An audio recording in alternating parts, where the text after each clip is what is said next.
नमस्कार दोस्तों। मैं उमेश कुमार स्वागत करता हूं आपका अपने इस YouTube चैनल मधुसूदन क्लासेस में। आज की जो हमारी क्लास होने वाली है, जो हमारी ऑफलाइन क्लास में जो प्रत्येक शनिवार को टेस्ट होता है, उसका सॉल्यूशन लेकर आपके सामने हम आए हैं। चैप्टर है हमारा नंबर सिस्टम का टेस्ट हुआ था, तो उसी का सॉल्यूशन करेंगे। लगभग 30 से 35 क्वेश्चन होंगे हमारे इस चैप्टर में, तो उसका हम सॉल्यूशन लेकर आपके सामने आए हैं। पहला क्वेश्चन देखेंगे क्या है। 9 के लगातार 3 गुणज का योग 2457 है, तो सबसे बड़ा गुणज ज्ञात कर रहा है हमें। तो लगातार संख्याएं हमें पता है। अगर मैं पहली संख्या x मानूंगा तो उसके तुरंत बाद x प्लस 1 आएगी, और उसके तुरंत बाद x प्लस 2 आने वाली है। ये है क्या, ये 9 के गुणज हैं, तो 9 भी इन्हीं के साथ होगा, जाहिर सी बात है। और उनका योग दिया हुआ है हमें। क्या दिया हुआ है? योग। तो हम योग करेंगे। योग आने वाला है हमारा कितना है? 2457। थोड़ा सा यहाँ से सोल्व करेंगे और सबसे बड़ा गुणज ज्ञात करना हमें, यानी x का मान निकालेंगे, यहाँ रख देंगे। सबसे बड़ा गुणज ये है 9 इंटू एक्स प्लस 2। आइए देखते हैं, सोल्व करेंगे इसे थोड़ा सा। 9 यहाँ भी है, यहाँ भी है, यहाँ भी है, तो मैंने बाहर लिख दिया। तो यहाँ से मिलने वाला मुझे एक्स प्लस 1, और यहाँ से x प्लस 2 बराबर 2457। ठीक है। तो 1x 2x 3x, तो 9 इंटू 3x प्लस 3 बराबर 2457। तो 9 की गुणा लगा देंगे। अब 9 तिया 27x प्लस 9 तिया 27 बराबर 2457। अब 27 उधर जाकर माइनस हो जाएगा, तो माइनस कर देंगे इसे। 7 में 7 के 0, 5 में से 2 गए 3, तो यहाँ से 2430 बचा। किसकी वैल्यू है? 27x की। तो x की वैल्यू आ जाएगी यहाँ से 27 से कट जाएगा। ये कितनी बार कटेगा? इसे भाग दे देंगे। 9 27 निम्मा होते हैं 243। 9 सत्ते 63, और 9 दूनी 18 और 6 24। तो x की वैल्यू यहाँ से जो मिली मुझे वो 90 मिली। क्या मिली? 90। अब हमसे पूछा है सबसे बड़ा गुणज, तो 3 ही तो गुणज है हमारे पास। एक ये था, एक ये था, और एक ये था। तो सबसे बड़ा ये है 9 इंटू एक्स प्लस 2। तो x की वैल्यू 90 रख देंगे यहाँ पर। तो 90 और 2 92, यानी 9 की गुणा लगा देनी है मुझे 92 में। तो 9 दूनी 18। अब इकाई के अंक से आंसर लगा सकता हूँ मैं। यहाँ नहीं है 8, यहाँ नहीं है, यहाँ नहीं है, इसमें है, तो ए ऑप्शन करेक्ट लगा सकता हूँ। तो 92 अट्ठे जो होंगे हमारे, वो 828 ही होंगे। तो सबसे बड़ा गुणज जो है वो फर्स्ट ऑप्शन में है, 828। इस क्वेश्चन का मेरा करेक्ट आंसर होगा। नेक्स्ट क्वेश्चन की तरफ चलते हैं। क्वेश्चन नंबर 2 है कि दो क्रमागत प्राकृतिक संख्याओं के वर्गों का योग। अब प्राकृतिक संख्याएं कौन सी होती हैं? क्रमागत। यदि मैं पहले एक संख्या x लूंगा तो तुरंत उससे आगे वाली संख्या x प्लस 1 होगी। अब इसने कहा है कि संख्याओं के वर्गों का योग। अगर मैं इनका वर्ग और कर देता हूं यहाँ से, और योग भी कर दिया, तो वर्गों का योग दिया है इसने मुझे 313। अब भुजा क्या है? इन दोनों संख्याओं में से छोटी संख्या बतानी है, यानी x का मान निकालेंगे, छोटी संख्या आ जाएगी। करें सोल्व थोड़ा सा इसे। तो x का square plus a plus B का होल स्क्वायर जब हम ओपन करेंगे, तो a square plus B square plus 2ab बराबर 313। तो यहाँ से मिलने वाला मुझे 2x स्क्वायर प्लस 2x बराबर 313 में से एक घट जाएगा, उधर जाकर 312। अब 2 से मैं भाग कर दूं इसमें, तो यहाँ से 2 खत्म हो जाएगा, एक्स स्क्वायर बचा। यहाँ से 2 खत्म, x बचा। और यहाँ से 2 बार कट जाएगा। 2 से कितनी बार कटेगा? 2 एकम 2, 2 पंजे 10, 2 छिक्का 12, यानी 156 इधर आ जाएगा, ये बराबर में 0।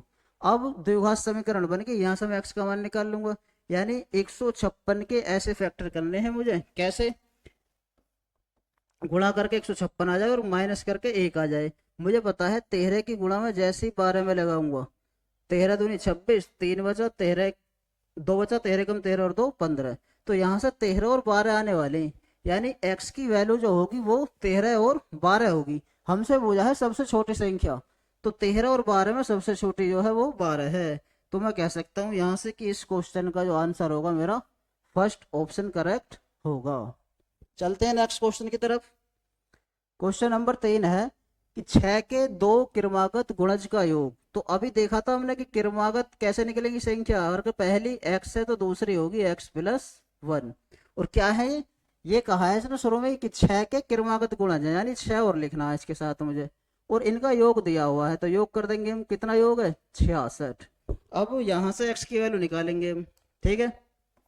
तो 6x प्लस 6 एकम 6 बराबर 66।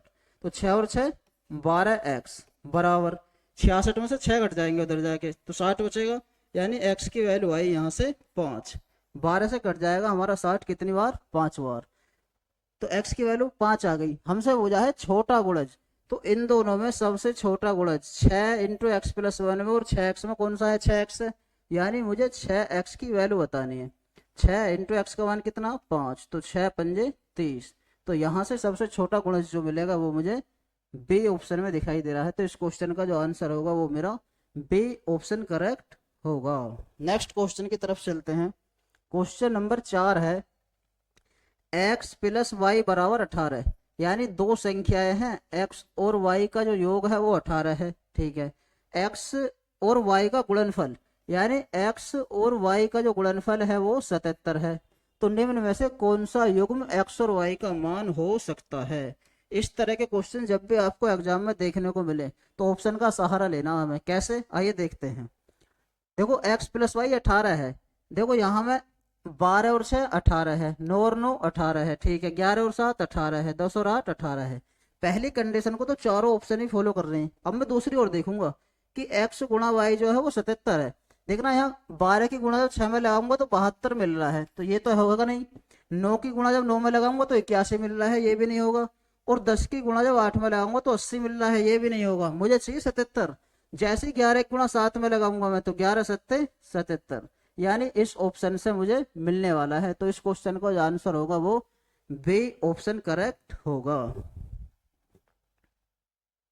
नेक्स्ट क्वेश्चन की तरफ चलते हैं। Question number 5। 5 क्रमागत संख्याओं का योग दे रखा है इसने में 240। पहली और अंतिम संख्या का योगफल बताना है हमें। हमें पता है एवरेज जो होता है हमारा, अगर क्रमागत कोई संख्या लिखी हुई है, यानी x1 x2 x3, अगर कोई क्रमागत संख्या लिखी हुई है, हम एवरेज कैसे निकालते थे कि प्रथम नंबर प्लस अंतिम नंबर, और जैसे ही 2 से भाग कर देंगे एवरेज आ जाएगा। क्या आ जाएगा हमारा, औसत। तो औसत क्रमागत संख्याओं को हम कैसे निकालते हैं, एक तो प्रथम नंबर पता हो, एक अंतिम नंबर पता हो, और 2 से भाग कर देंगे तो औसत आने वाला है। और ये 5 जो है क्रमागत संख्याएं हैं, इनका योगफल दिया हुआ हमें कितना, 240। अगर 240 को मैं भाग कर दूंगा 5 से, 5 संख्याएं हैं तो एवरेज आ जाएगा। कितना आएगा एवरेज, भाग कर देंगे 5 से 240 में, तो 5 चौक 20, 4 बचा, 5 अट्ठे 40। तो एवरेज जो आया है यहाँ से वो 48 है। तो एवरेज की जगह पर रख दूंगा मैं 48 यहाँ पर। तो ये बचेगा प्रथम संख्या प्लस अंतिम संख्या, और ये बटे का जो 2 है गुणा में चला जाएगा, तो 48 दूनी 96। तो यहाँ से मिलने वाला मुझे प्रथम और अंतिम संख्या का जो योग मिलेगा वो 96 मिलेगा। पूछा क्या है हमसे, हमसे यही तो पूछा गया क्वेश्चन में कि पहली और अंतिम संख्या का योगफल बताना है हमें। तो कितना है 96। यानी इस क्वेश्चन का जो आंसर होगा वो फर्स्ट ऑप्शन मेरा करेक्ट होगा। नेक्स्ट क्वेश्चन की तरफ चलते हैं। दोस्तों सभी क्वेश्चन ये रेलवे के विभिन्न एग्जामों में आए हुए क्वेश्चन हैं। संख्या पद्धति चैप्टर के क्वेश्चन है। आप एक एक क्वेश्चन को आराम से देखना, बड़े तसल्ली से करना। सभी क्वेश्चन ये आए हुए हैं। नेक्स्ट क्वेश्चन 6 की तरफ चलते हैं। दिया हुआ है निम्न में से कौन सी संख्या 2, 3 और 5 से विभाज्य है। तो इसके लिए हमें विभाज्यता के नियम पता होने चाहिए। क्या कि 2 से कौन सी संख्या कटेगी, जिस संख्या का अंतिम अंक 0, 2, 4, 6, 8, 10 होगा वो 2 से कट जाएगी। 3 का नियम भी हमें पता होना चाहिए कि संख्या के अंकों का योग अगर 3 से कट गया तो 3 से कट जाएगी। और 5 का नियम भी पता होना चाहिए। क्या, या तो बाद में 0 हो या 5 हो। अब देखेंगे हम, पहले हम 3 का नियम देखते हैं, यानी अंकों का योग कटना चाहिए। अब मैं अंकों का योग करूंगा, 4 2 6 तो 8, 8 तो कटेगा नहीं 3 से, इसका मतलब डी ऑप्शन तो खत्म। अब इसका योग करेंगे हम, 7 5 12, 13 4 17 और 1 18, कट सकता है। इसे देखेंगे 5 3 8 और 1 9, कट सकता है। 5 4 9 6 15 2 17, 17 भी नहीं कटेगा 3 से। अब बचे 2 ऑप्शन, यानी 3 का नियम मैंने चेक करा, 2 ऑप्शन कट गए। अब 2 ऑप्शन बचे, मैं इनमें और चेक करूंगा अब क्या आने वाला है। अब मैं देखूंगा 2 का नियम। 2 का नियम ये कहता है कि संख्या का अंतिम अंक 0 हो, 2 हो, 4 हो, यानी सम संख्याएं होनी चाहिए। मैं बी ऑप्शन में देख पा रहा हूँ यहाँ से कि अंतिम अंक 5 है, तो ये भी नहीं कटेगी 2 से, तो एक ही ऑप्शन बचा, यानी फर्स्ट ऑप्शन इस क्वेश्चन का मेरा करेक्ट होगा।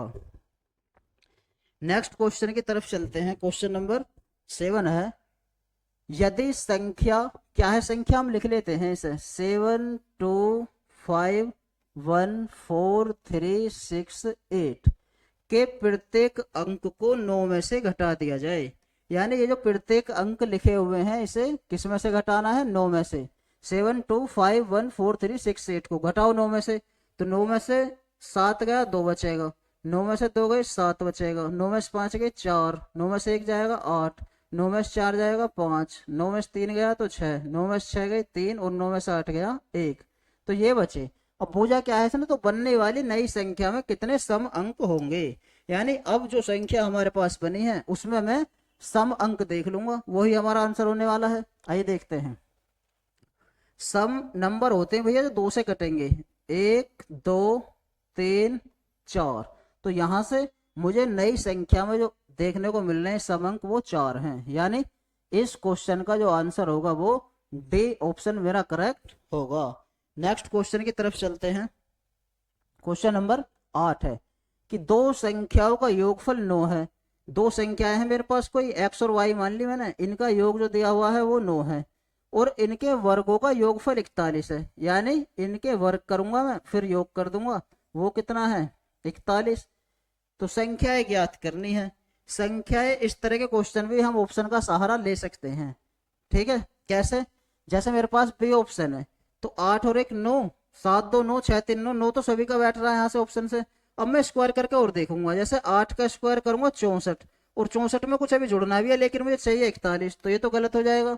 ऐसी 7 का वर्ग यहाँ से 49 मिलने वाला है, 49 में मैं अभी 2 का वर्ग और जोड़ूंगा पर मुझे चाहिए केवल 41, ये भी बहुत ज्यादा हो जाएगा।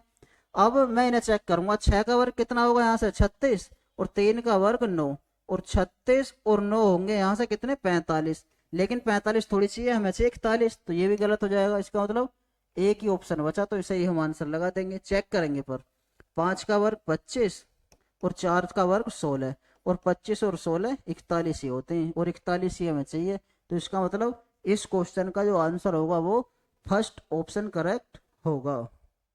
नेक्स्ट क्वेश्चन की तरफ चलते हैं।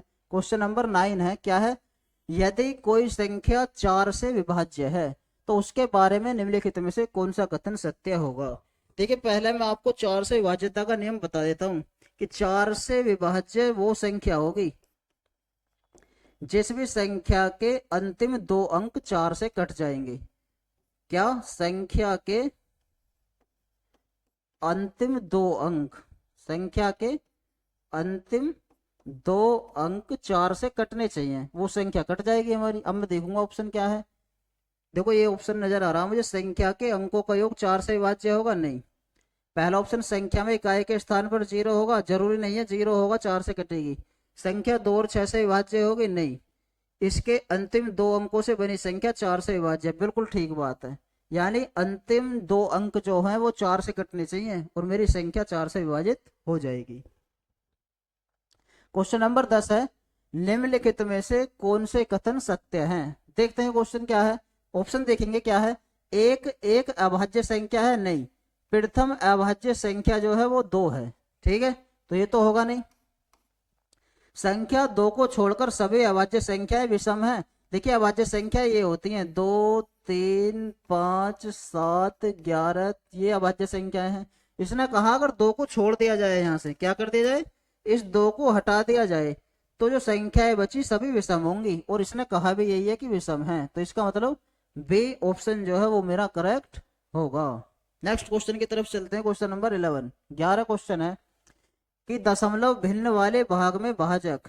अब इसने भाजक दिया हुआ है हमें कितना 22.8 और भागफल दिया हुआ है, भागफल कितना है 8.5, ठीक है, और शेषफल भी दिया हुआ है, शेषफल कितना है 0। भाज्य हमसे पूछा है, क्या पूछा है, भाज्य।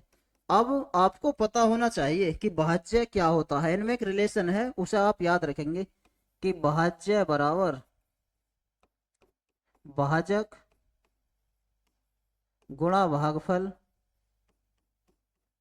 प्लस शेषफल प्लस शेषफल, ये एक रिलेशन है, ये आपको याद रखना है।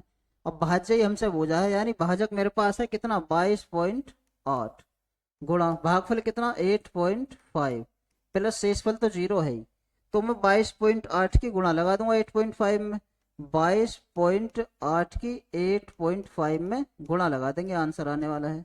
तो क्या आएगा 5 अट्ठे 40, हाथ से लगा 4, 5 दूनी 10 और 64, 74 और 4 78।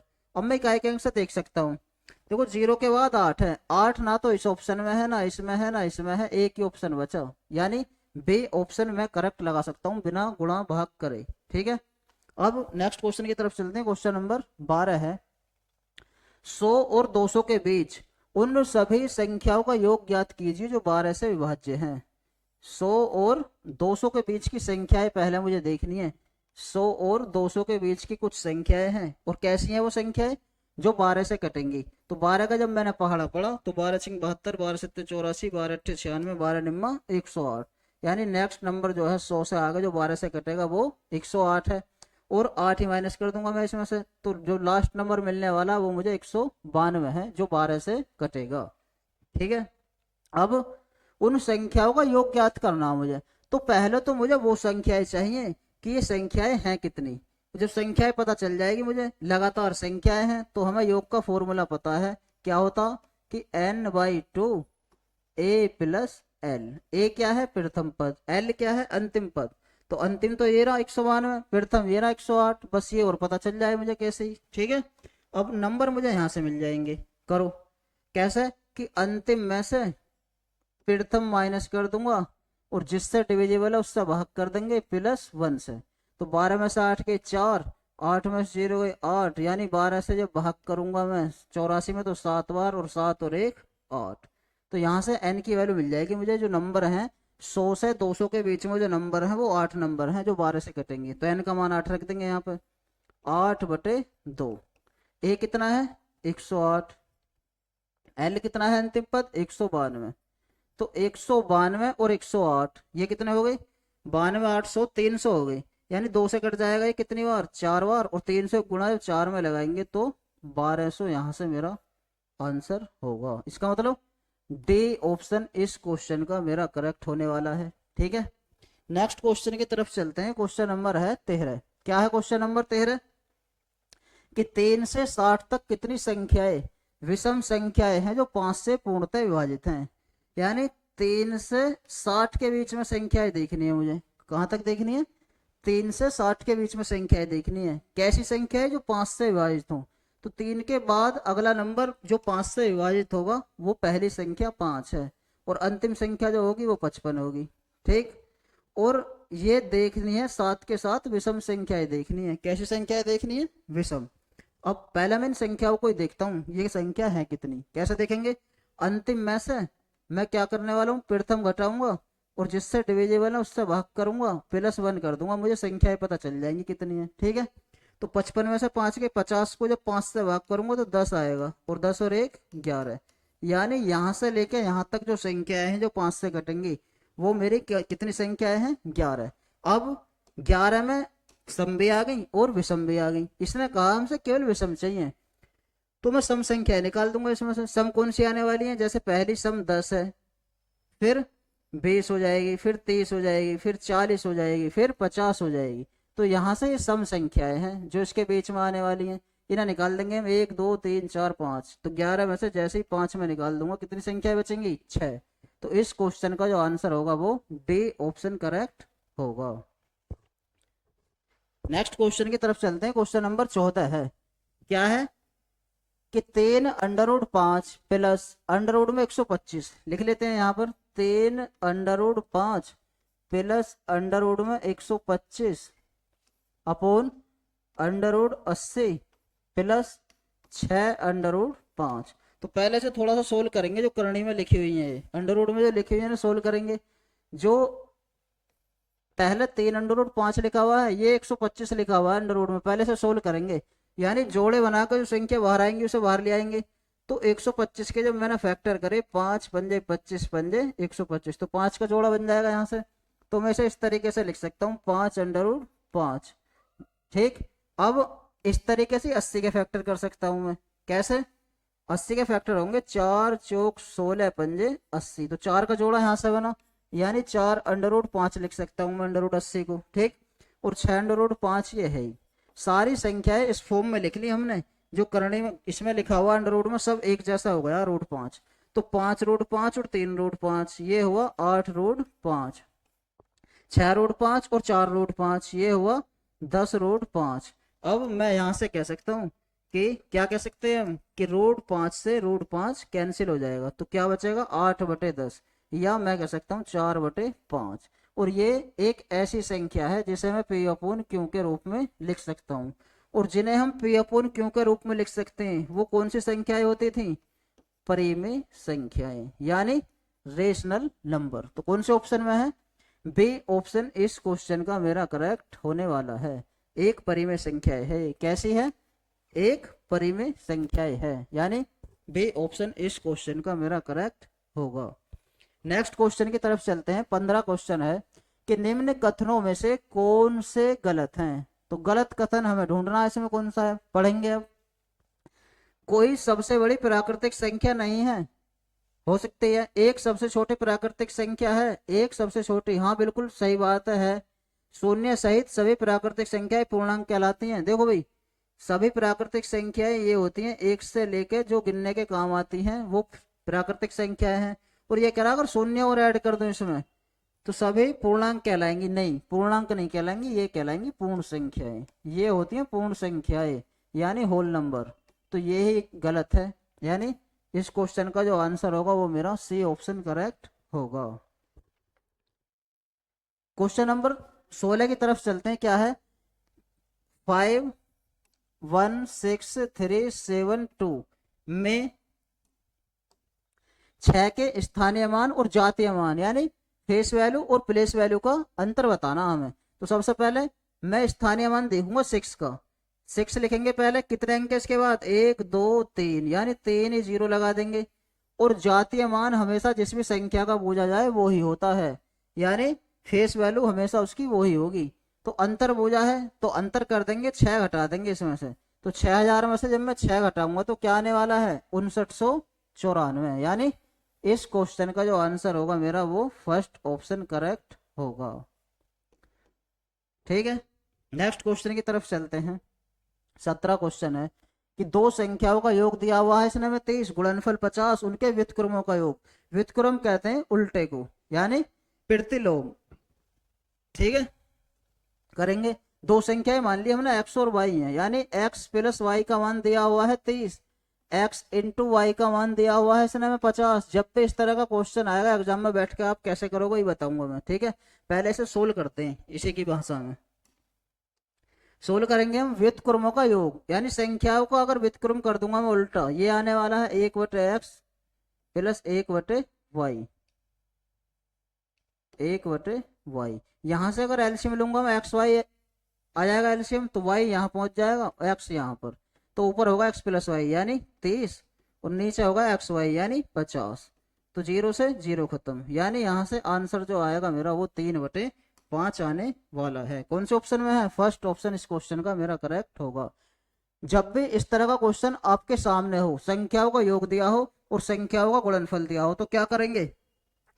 व्युत्क्रमों का योग पूछ लिया जाए हमसे, डायरेक्ट आपको याद रखनी है कि ऐसी स्थिति में योग को डायरेक्ट भाग करोगे गुणनफल से, और जो आंसर आने वाला है वो आंसर आपके सामने होगा 3/5। तो फर्स्ट ऑप्शन इस क्वेश्चन का मेरा करेक्ट होगा। क्वेश्चन नंबर 18 है x का न्यूनतम मान जो 136/x-4 को पूर्णांक बना देगा। अब पूर्णांक क्या होता है? पूर्णांक होता इंटीजर, यानी संख्याओं का एक ऐसा परिवार जो माइनस से स्टार्ट कर दूं मैं संख्या को और पॉजिटिव तक पहुंच जाए, यानी संख्याओं का एक ऐसा परिवार ऋणात्मक से लेकर धनात्मक पर खत्म हो जाए, वो पूर्णांक कहलाते हैं। ठीक है, पूर्णांक कब बनाएगा? ये x का न्यूनतम मान चाहिए मुझे। कैसा मान चाहिए? न्यूनतम। अब पॉजिटिव वैल्यू तो पहले मैं चेक नहीं करूंगा, न्यूनतम ही चेक करूंगा। ठीक है, देखो अगर मैं 132 रखता हूं यहां से माइनस के, तो 136 बटे -132 -4, ये होगा माइनस के 136, 136 बटे माइनस के 136, 136 से 136 कट जाएगा तो माइनस का 1 आने वाला है। और -1 मेरा इस परिवार में होगा माइनस से लेकर धनात्मक वाली संख्याओं में। इसका मतलब जो न्यूनतम मान है वो माइनस का 132 है, जो इसे पूर्णांक बना देगा। चलते हैं नेक्स्ट क्वेश्चन की तरफ। क्वेश्चन नंबर 19 है। देखो अभी करा था हमने एक क्वेश्चन इसी तरह का, संख्याओं का योग दिया, गुणनफल दिया, व्युत्क्रम का योग बूझ लिया। तो क्या करेंगे, संख्याओं के योग को डायरेक्ट भाग कर देंगे गुणनफल से, यही व्युत्क्रम का योग होता है भैया। संख्याओं का योग 40, गुणनफल कितना 60, तो ये आया यहाँ से 2/3। कौन से ऑप्शन में, बी ऑप्शन इस क्वेश्चन का मेरा करेक्ट होगा। पेपर में बैठे हैं हम तो डायरेक्ट याद रखना, हम इस तरह क्वेश्चन आपके सामने अगर आए, संख्याओं के योग को गुणनफल से भाग कर देंगे। क्या करेंगे, संख्याओं के योग को गुणनफल से भाग कर देंगे, आंसर आने वाला है। नेक्स्ट क्वेश्चन की तरफ चलते हैं कि डिजिट है मेरे पास 2 3 4 0 5 का उपयोग करके बनाएगी 5 अंकों की सबसे छोटी संख्या। सबसे छोटी और सबसे बड़ी संख्याएं हम कैसे बनाएंगे, अगर कह देता है हाँ हमसे सबसे बड़ी संख्या बनानी है तो मैं पहले सबसे बड़ा ही नंबर लिखता। क्या लिखता, सबसे बड़ा ही नंबर लिखता, और फिर छोटे की तरफ लिखते चले जाते हम।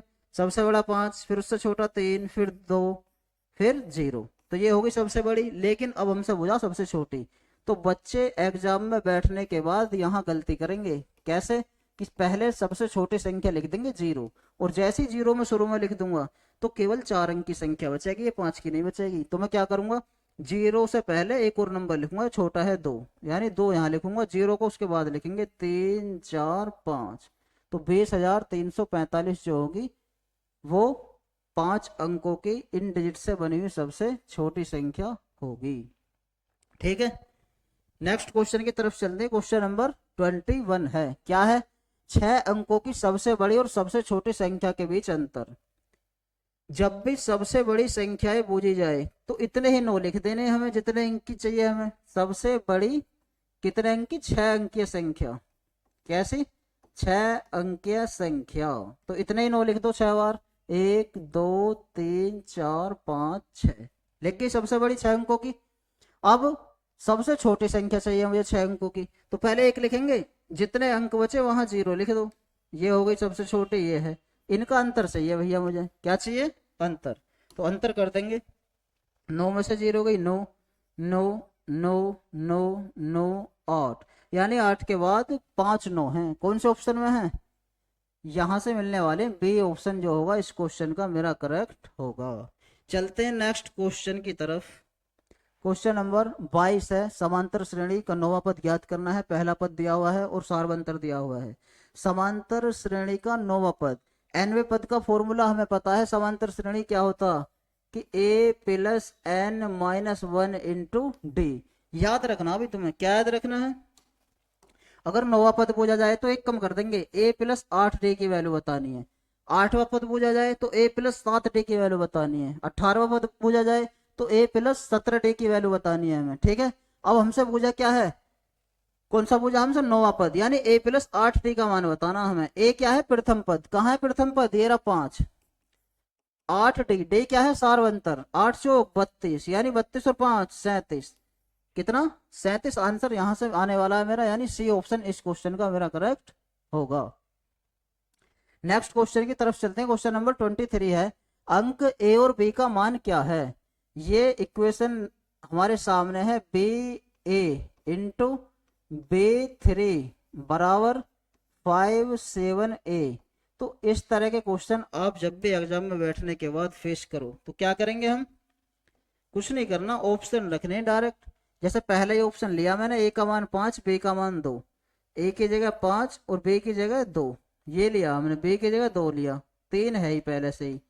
a की जगह क्या था, a की जगह था 5, तो यहाँ 5 रख देंगे।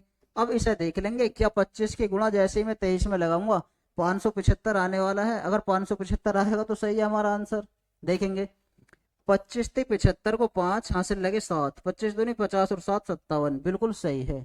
यानी इस क्वेश्चन का जो आंसर होगा वो मेरा पहला ही ऑप्शन करेक्ट होगा। ठीक है, क्वेश्चन नंबर 24, 24वां सवाल है, क्या है, ऐसी दो संख्याएं क्या हैं जिनके बीच 14 का अंतर है उन उनके वर्गों का अंतर 56 है। दो संख्याएं मान ली हमने x और y, इनके बीच जो अंतर है वो 14 है। और फिर कहा हमसे कि वर्गों का अंतर 56 है, यानी वर्ग करा हमने इनका और अंतर कर दिया, ये है 56। क्या है? 56। अब हमें एक बात पता है, क्या? कि X square minus Y square ये होता है X plus Y into X minus Y बराबर 56। तो यहां से मुझे x माइनस वाई की वैल्यू पता है कितनी है, 14। तो x प्लस वाई की वैल्यू मिलने वाली है यहाँ से 56/14, यानी कितनी? 14 चौका होते हैं 56। तो x प्लस वाई की वैल्यू भी मिल गई मुझे यहाँ से, कितनी मिलने वाली है? 4। ठीक। अब हमें पता है क्या कि यदि x प्लस वाई पता हो मुझे और x माइनस वाई पता हो तो x और y के मान कैसे निकालेंगे हम? एक बार जोड़ के आता, एक बार घटा के आता। ठीक है। तो जैसे मैंने जोड़े 14 और 4 18, 18 का आधा करूंगा तो 9 आ जाएगा। और कौन से ऑप्शन में है? 9। ये फर्स्ट ऑप्शन में। घटा के आधा करूंगा मैं एक बार, 4 में से 14 जाएंगे तो -10, -10 का आधा करूंगा तो -5, यानी 9 और 5 जो है वो फर्स्ट ऑप्शन में है। यानी इस क्वेश्चन का जो आंसर होगा वो मेरा फर्स्ट ऑप्शन करेक्ट होगा। चलते हैं नेक्स्ट क्वेश्चन की तरफ। क्वेश्चन नंबर 25 देखेंगे क्या है। 119 के वर्ग में से 111 का वर्ग मुझे माइनस करना है। अगर मैं देखूं इसे तो ए स्क्वायर माइनस बी स्क्वायर ही तो है। इसका फॉर्मूला हमें पता है कि ए प्लस बी इंटू ए माइनस बी। अब थोड़ा सा इसे सोल्व करेंगे, क्या संख्या आएगी यहाँ से देखेंगे। 119 और 111 क्या आने वाला है? 223। और 119 में से 11 घटा देंगे तो 8, यानी 223 की गुणा लगा देंगे इसमें, कितना आने वाला है? 1840। अब ऑप्शन देखेंगे किस फॉर्म में लिखे हुए हैं। पहला ऑप्शन है कि वर्ग संख्या है, नहीं। अगर वर्ग होती तो जीरो हमेशा जोड़े से होंगी बाद में, तो वर्ग संख्या तो है नहीं। ठीक। अभाज्य संख्या है, नहीं, कट रही है 2 से। अब दो ऑप्शन बचे मेरे, एक तो संपूर्ण बचा और एक संयुक्त बचा। अब इनके बारे में हमें थोड़ा सा पता हो कि संपूर्ण संख्याएं क्या होती हैं और संयुक्त संख्याएं क्या होती हैं। तो दोस्तों जो संयुक्त संख्याएं होती हैं हमारी, ये जो संयुक्त संख्याएं हैं, पहली बात तो ये याद रखना, ये भाज्य संख्याएं होती हैं। कैसी? भाज्य संख्याएं। तो मैं जो हमारा आंसर आया मैं इसे देखूंगा क्या ये भाज्य संख्याएं हैं। भाज्य संख्या की क्या कंडीशन थी? क्या थी? कि एक तो स्वयं से कट जाए, एक से कट जाए, उसके बाद और संख्या सौ भी कटे, यानी 2 से ज्यादा फैक्टर हो। देखना क्या इसके 2 से ज्यादा फैक्टर हो जाएंगे? हाँ हो जाएंगे। तो मैं कह सकता हूं कि ये जो 1840 है ये एक मेरी संयुक्त संख्या है। कैसी है? संयुक्त संख्या है। फिर संपूर्ण संख्या क्या है? संपूर्ण संख्याएं वो होती हैं कि इनका गुणनखंड करूं मैं, जो संख्या आएंगी उनका योग जो है संख्या का दुगना होना चाहिए, वो संपूर्ण संख्याएं होती हैं। ठीक है। तो ये जो संख्याएं होगी मेरी, कौन सी संख्याएं होगी? भाज्य संख्या का मतलब है यहाँ से संयुक्त संख्या। यानी इस क्वेश्चन का जो आंसर होगा वो मेरा डी ऑप्शन करेक्ट होगा। चलते हैं नेक्स्ट क्वेश्चन की तरफ। क्वेश्चन नंबर 26 है, किसी भिन्न का अंश हर से कम है। अंश जो है भैया वो हर से कम है। अंश और हर समझ गए होगे आप, ये न्यूमिनेटर है, ये डिनोमिनेटर है, और ये कम होना चाहिए। यानी मैं कह सकता हूं कि 2/5 है। इस तरह की कोई भिन्न होगी तो पूर्णांक है, दशमलव भिन्न है, उचित भिन्न है, विषम भिन्न है, क्या भिन्न है। तो इस तरह की भिन्न आप जब भी एग्जाम में बैठने के बाद फेस करो, जिसका अंश हर से हमेशा कम हो, तो इस तरह की भिन्न जो होती हैं वो मेरी उचित भिन्न कहलाती हैं। कैसे? उचित भिन्न, प्रॉपर फ्रैक्शन। तो इस क्वेश्चन का जो आंसर होगा वो बी ऑप्शन करेक्ट होगा। चलते हैं नेक्स्ट क्वेश्चन की तरफ। 11 की पावर 41 प्लस 3 को 10 से विभाजित करना है। क्या करना है? 10 से विभाजित। तो जब मैंने 10 से 11 को भाग करा, एक शेष बचा, यानी 1 की पावर 41 प्लस 3। अब 1 की पावर कितनी भी लिख दो, एक ही आने वाली है, तो 3 और 1 4। तो इस क्वेश्चन का जो शेषफल होगा वो डी ऑप्शन में छिपा हुआ है, यानी 4। इसका मतलब डी ऑप्शन इस क्वेश्चन का मेरा करेक्ट होने वाला है। यहाँ से नेक्स्ट क्वेश्चन की तरफ चलते हैं। क्वेश्चन नंबर 28, ये भी शेषफल से रिलेटेड सवाल है। देखना, ये जितने भी सवाल अब तक हमने करे हैं ये सभी क्वेश्चन रेलवे में आए हुए क्वेश्चन हैं। कोई ग्रुप डी में आया है, कोई रेलवे एनटीपीसी में आया है। तो एक एक क्वेश्चन आपको बड़े ईमानदारी के साथ हमारे साथ करना है और वीडियो को लास्ट तक देखना है। ठीक है। 7 की पावर 2 गुणा 9 की पावर 2, को 8 से विभाजित करने पर शेष, 8 से भाग करनी है हमें।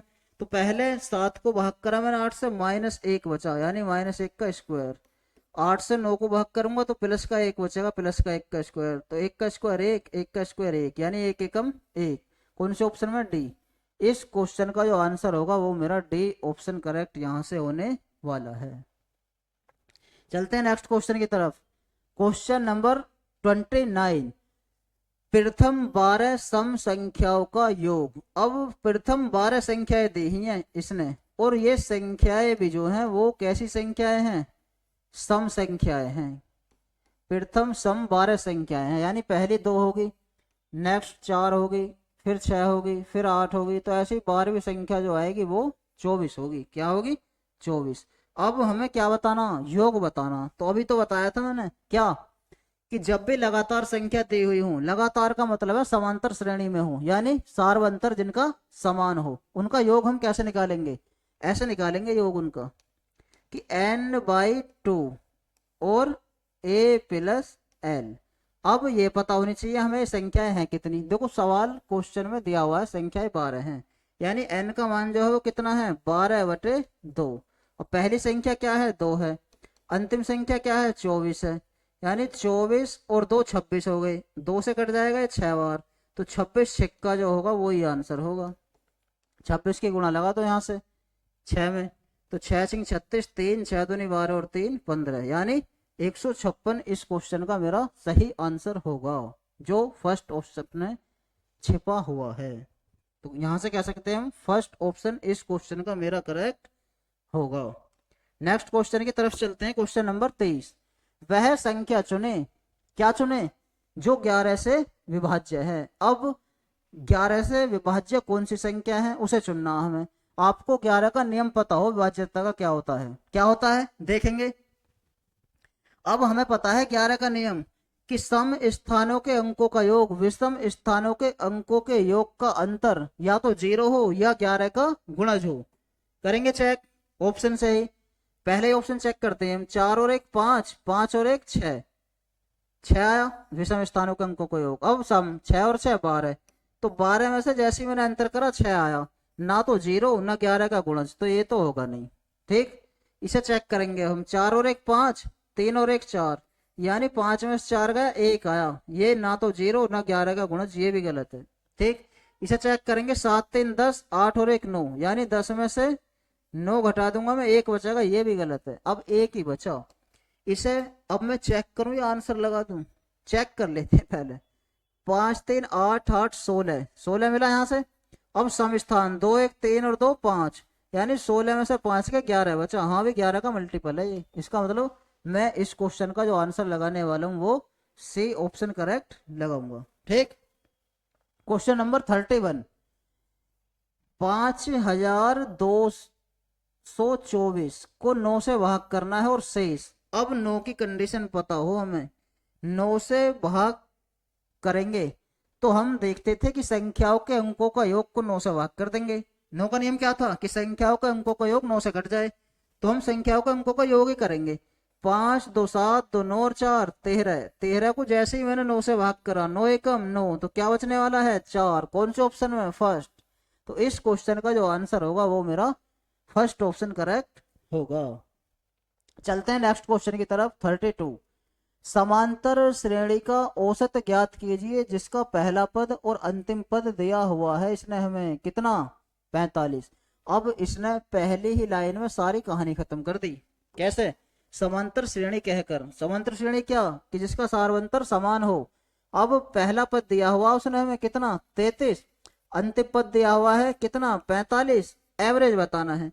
जब भी ऐसी संख्याएं हों, कैसी? समांतर श्रेणी में हो और सार्व अंतर समान हो, तो हम क्या करते थे? पहला प्लस अंतिम बटे 2 करो।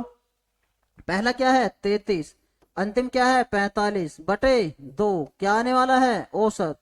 तो यहां से औसत आ जाएगा हमारा। 5 3 8, 4 3 7, 78 को जब 2 से भाग करेंगे हम 39 आएगा, यानी एवरेज जो है वो 39 है। बी ऑप्शन इस क्वेश्चन का मेरा करेक्ट होगा। नेक्स्ट क्वेश्चन की तरफ चलते हैं। क्वेश्चन नंबर 33, कि अंक गणितीय समांतर श्रेणी का औसत ज्ञात करना है, जिसका पहला पद दिया हुआ है 45, अंतिम पद दिया हुआ, वही तो क्वेश्चन है। कैसे करेंगे? औसत निकालना हो जब भी समांतर श्रेणी का, तो क्या करेंगे? पहली पहली कितनी है? 45, अंतिम कितनी है? 57, और भाग कर देंगे 2 से। तो 7 5 12 को 2 हासिल 1, 5 4 9 और 1 10 को जब 2 से भाग करोगे 2 पंजे 10, 2 एकम 2। तो इस क्वेश्चन का जो आंसर होगा वो मेरा डी ऑप्शन करेक्ट होगा। क्वेश्चन नंबर 34, ये कहा कि किसी संख्या को 42 से भाग देने पर 13 शेष, उसी संख्या को 14 से भाग देने पर कितना शेष। तो ऐसी स्थिति में हम क्या करते थे? सबसे पहले जो लास्ट वाली संख्या जिससे भाग करें उसे ही देखेंगे, पहली वाली संख्या हम भाग करने के बाद। अगर पहली वाली संख्या पूर्णतः विभाजित हो जाए, यानी 42 14 से पूर्णतः विभाजित कट जाए कितनी बार? 3 बार, तो हम डायरेक्ट शेष को ही भाग करेंगे ये, लेकिन 14 से छोटी है 13, तो यही शेष मेरा आने वाला है। सी ऑप्शन इस क्वेश्चन का मेरा करेक्ट होगा। नेक्स्ट क्वेश्चन की तरफ चलते हैं। क्वेश्चन नंबर 35 क्या है कि 480 मोबाइल किसी कक्षा के छात्रों में बराबर बराबर बांटने हैं, कितने तरीके से बांटे जा सकते हैं? ये बराबर बराबर जो बांटने हैं, डायरेक्टली ये कहना चाह रहा है कि गुणनखंडों की संख्या बताओ। क्या बताओ? गुणनखंड की संख्या। तो गुणनखंडों की संख्या निकालनी है हमें, किसके? 480 के। 2 से काटेंगे इसे हम, 240 बार कट जाएगा यहाँ से। 2 से काटेंगे फिर 120 बार, 2 से कटेगा फिर 60 बार, 2 से कटेगा 30 बार, फिर 2 से कट जाएगा 15 बार, 3 से कटेगा 5 बार, और 5 से कितनी बार? 1 बार। तो यहाँ से जो फैक्टर मुझे मिलने वाले हैं 1 2 3 4 5, यानी 2 की पावर तो 5 है, 3 की पावर 1 है, और 5 की पावर 1 है। अब कैसे निकालते थे गुणनखंडों की संख्या? जो पावर है उनमें एक एक ऐड करके मल्टीप्लाई कर देंगे। 5 में एक ऐड करूंगा 6, 1 में ऐड करूंगा 2, 1 में एक ऐड करा 2, 6 दूनी 12, 12 दूनी 24। तो ऐसे 24 तरीके हैं जिनसे मैं इन 480 मोबाइलों को बराबर बराबर बांट सकता हूं। चलते हैं नेक्स्ट क्वेश्चन की तरफ।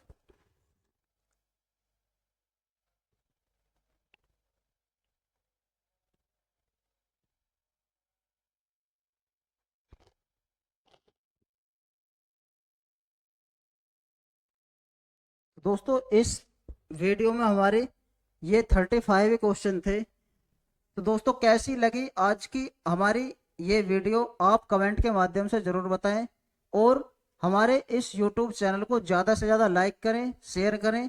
मिलते हैं कल अपनी एक नई वीडियो के साथ, तब तक के लिए धन्यवाद। जय हिंद।